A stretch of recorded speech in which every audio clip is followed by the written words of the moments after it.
안녕하세요. 한자 이야기 낱말 이야기 12번째 시간입니다. 지금 우리나라의 형편을 얘기하면 한마디로 얘기하면 갈등이다. 한 낱말로 할 수 있다면 그 정말 갈등의 시대다. 갈등 상황이 있다. 그렇게 얘기할 수 있을 것입니다. 그래서 오늘 한자 낱말은 갈등이라는 낱말을 우리가 잘 알고 있는 낱말입니다만 그 말을 좀 글자를 한번 살펴볼까 합니다. 자, 여기 보시면 이쪽 부분은 아시겠죠? 굉장히 큰 모양입니다만 칠기입니다. 칙이죠. 이것은 칠의 어떤 가지가 이렇게 여린 가지가 이렇게 타고 가는 뻗어나는 그런 모양입니다. 이렇게 감기고 있습니다. 이렇게 감기면서 어디를 감아가면서 이렇게 가는 그런 모양입니다. 칠기고 이것은 등나무입니다. 등나무. 우리가 예전에 학교 교정이나 이런 데서도 많이 있었고 이런 꽃이 피고 이 등나무에 큰 이게 조기가 이렇게 이것도 감아갑니다. 비틀 꽈배기처럼 비틀어 가는 그런 모양의 나무입니다. 이것이 오늘 낱말이 되는 갈과 등입니다. 앞에 칙은 한자로 갈이라고 하죠. 그래서 갈등 이것은 칠기란 얘기입니다. 칙. 등은 등나무, 칙과 등나무가 이렇게 한 낱말이 돼서 갈등이다. 국어 공부 한번 해볼까요? 갈등이라는 것은 왼쪽으로 감아서 자라나는 칙. 칙은 이렇게 감는데 왼쪽으로 감는다고 합니다. 그리고 오른쪽으로 감아 자라나는 등나무가 서로 얽히고 슬킨 모습이다. 그래서 칙과 등나무가 서로 얽히는 것과 같이 개인이나 집단 사이에 목표나 이해관계가 달라 서로 적대시하거나 충돌하는 것 또는 그런 상태를 갈등이라고 하죠. 더 이상 설명 안 드려도 여러분 잘 아시리라 생각됩니다. 근데 이 말은 어디에서 나왔느냐? 출전을 보면 이 출요경이라는 아마 불교의 경이 있는 모양입니다. 그래서 출요경 나온다, 드러낸다. 요는 이렇게 우리가 일요일, 월요일 할 때 요일이에요. 빛날요거든요. 빛나는 것을 드러내는 경이다, 불경이다. 뭔가 지혜로운 것을 이렇게 비유적으로 드러내는 그런 경이라고 합니다. 이런 거는 우리가 몰라도 되고 저도 오늘 처음 알았습니다. 근데 불교에 이제 이 말이 불교에 나오는데 불교에서는 덩굴이 나무에 들러붙어서 마침내 나무를 말라 죽이는 것처럼 나무가 있는데 덩굴이 이렇게 칭칭 감아가지고 결국은 그러면 나무를 말라 죽인다는 거죠. 사람이 애욕에 빠지면 사랑에 관한 어떤 욕망이 되겠죠. 자멸하고 만다는 것을 가르친다고 합니다. 그래서 애욕, 번뇌를 갈등에 비유하고 있다. 그런 얘기인 것 같습니다. 이것은 이렇다고 하고 이제 갈과 등에 대한 한자에 대해서 잠깐 살펴보겠습니다. 사실 이 갈과 등이라는 칙, 갈, 그리고 등나무 등 이거는 별로 이렇게 용례는 별로 없습니다. 가장 중요한 용례가 바로 이 갈등이라는 낱말이에요. 갈등이. 그리고 칙과 관련해서는 우리가 칙가루를 이렇게 갈아서 물에 앙금을 안 찌어서 그걸 가지고 나중에 말린 것이 갈분이라는 것이 있고요. 또 갈근, 칡뿌리. 우리 칡 많이 어릴 때 씹어 먹어봤는데 그 갈근, 또 이것으로 만든 것이 한의학에서 갈근탕이라는 그런 것이 있죠. 그런 정도로 쓰이고 별로 잘 쓰이지 않는단 말이에요. 자, 이 한자가 어떻게 됐는지 제가 한번 살펴보려고 해요. 이것이 어찌 갈이라는 글자입니다. 위에 이렇게 가로왈이라는 얘기 있어요. 가로왈은 사람이 말한다는 얘기거든요. 공자 가라사대 할 때 공자왈 하듯이. 아래에 보면 이런 모양의 글자가 있어요. 이것은 사람이 이렇게 있는 모양이에요. 안고 있는 모양이에요. 그리고 아래에 보면 또 사람인과 이런 게 있습니다. 사람이 어디에 누워 있습니다.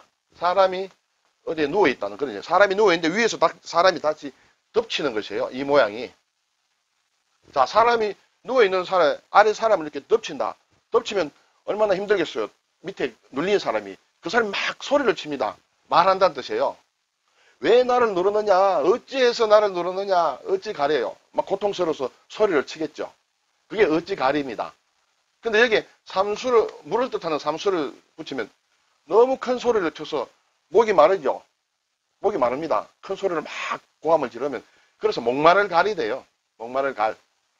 근데 우리가 목이 되게 마를 때는 특히 예를 들어 술 먹는 사람들은 술을 먹고 그 다음날 아침에 일어나면 목이 굉장히 마르다고 합니다. 마를 때 이 칡으로 만든 칡차가 또 좋다네요. 그래서 제가 이 글자를, 이 글자는 예전에 알고 있었는 글자인데, 자, 목이 마를 때 이렇게 먹는 것이 칡이다 하면 이렇게 적었죠. 풀초니까 이제 식물이죠. 이때는 이제 이걸 빼게 되겠죠. 목이 마를 때 먹는 것이다. 뭐 좀 통하나 그런 얘기 생각도 들고, 또는 칡 자체가 이렇게 칭칭 감으니까 사람이 위에서 막 누르는 막 그런 걸 형상을 했는지 그건 저는 전혀 모르겠어요. 어쨌든 이것이 칡가리입니다. 자, 이제 등나무 등도 거의 쓰이지 않는 글자예요. 우리가 갈등할 때만 많이 쓰고 그 외에는 몇 가지 낱말이 있는데 우리 생활에서는 거의 쓰이지 않습니다. 예를 들어서 뭐 등나무 꽃이다 그러면 뭐 등화다 뭐 이런 정도 할 수 있는데 그거 우리가 쓸 일이 없죠. 그냥 등나무 꽃이라고 하면 되니까요. 자, 근데 이것은 이제 콩과의 식물이랍니다. 덩굴 식물이죠. 이것도 꽈배기처럼 꽈가면서 이렇게 올라가 자라나는 것입니다. 이 글자는 좀 복잡하죠. 한자가 좀 복잡한데 좀 간단하게 하기 위해서 이런 글자가 있어요. 이런 글자. 원래 배를 뜻하는 글자인데 여기서는 달월이라고 그렇게 보시면 됩니다. 그리고 이런 글자가 있어요. 여기에 이것은 지임이다. 임금이 자신을 뜻하는 지임이다. 지임이 곧 국가다. 뭐 그런 얘기 있었죠. 나를 뜻하는 지임입니다.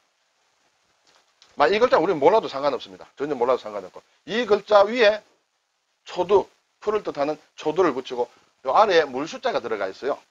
그래서 이런 글자가 됩니다. 위에 이제 초두가 들어가겠죠. 그리고 나지임이라는 글자가 조금 모양이 변한 모양인데 이게 물을 뜻하는 물수입니다. 이 글자 자체로는 물솟을 등이라고 합니다. 발음은 똑같습니다. 등입니다. 자, 이것도 뭐 우리가 별로 알 걱정이 그게 없습니다. 어떤 이러한 구조로 쓰여진 글자이다. 그래서 등나무 등이다. 그런데 별로 쓰이는 글자는 아니다. 갈등 정도에 쓰인다. 딱 하나 더 제가 꼭 말씀드리고 싶은 게 있습니다. 요런 등자가 있습니다. 여 위에 풀초가 아니고 대죽자를 한 등이 있습니다. 똑같은 등나무 등자입니다. 경우에 따라서 이 글자나 이 글자나 같은 글자라고도 합니다. 그런데 이것은 야자나무과의 덩굴식물이에요. 위에 거는 콩과고 야자나무, 아래는 야자나무과입니다. 글자의 차이는 위에 풀초냐 아니면 대나무 죽이냐와 다른 것입니다. 자, 우리가 등가구라는 것이 있죠. 또 등의자, 등으로 만든 침대, 이 등으로 만든 그런 가구가 있습니다. 네, 그림을 한번 볼까요? 자, 이런 것이 이제 등으로 만든 것입니다. 이런 부분이 다 등이에요. 이것이 등인데 우리가 앞에서 본 등나무 꽈배기처럼 올라가는 그 등나무로 이런 거 만들 수 있겠습니까? 그 등은 아니에요. 이 등은 말하자면 이 등으로 만든 것이에요. 왜 대나무 죽이 쓰여졌나 하면 대나무라는 것은 속이 비어있죠. 둥글고 속이 비어있습니다. 그렇게 생긴 등을 얘기합니다. 그러니까 파이프처럼 생긴 거죠. 파이프처럼 생긴 이런 것을 잘게 이렇게 잘라서 만들면 이렇게 파이프처럼 생긴 것입니다. 그러니까 파이프처럼 생긴 것을 이렇게 구부려 가지고 이렇게 만드는 거예요. 그런데 이 등나무 등으로는 아무것도 못 만듭니다. 뒤틀린 것이고 또 속이 꽉 차있기 때문에 구부릴 수도 없고 어떻게 모양이 나지도 않죠. 그래서 우리가 등가구다, 등의자다 할 때는 다 이 등자를 씁니다.